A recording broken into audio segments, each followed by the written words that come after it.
On a 24 heures dans une journée, puis je veux quand même donner des petits conseils pratiques ou des petites clés. Go for it. On a 24 heures dans une journée, fois 7. On a 168 heures, mes amis, dans une semaine. Il y en a qui vont travailler 20-25 heures, sont brûlés. Sont brûlés de quoi? Parce que soit qu'ils ne sont pas à bonne place, soit qu'ils sont frustrés de faire ce qu'ils font.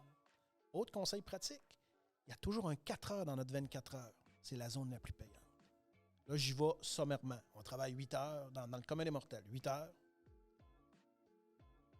Il y en a qui vont dormir 8 heures, fait 16 heures. Il y en a qui vont écouter. Ils vont manger, ils vont dîner, ils vont souper 2-3 heures. Fait qu'il reste un 4 heures la zone payante. Est-ce que tu es sur Netflix 4 heures? Est-ce que tu roules ton petit pouce 4 heures? Ça, c'est pas un jugement en passant. C'est juste peut-être pour dire, C'est ouais. des observations. Et si vous êtes addict, Ouais. commencez à dire, je vais rester addict pendant quelque temps, mais dans mon addiction, je me développe. Comment se sortir? Tu vas te chercher un reportage.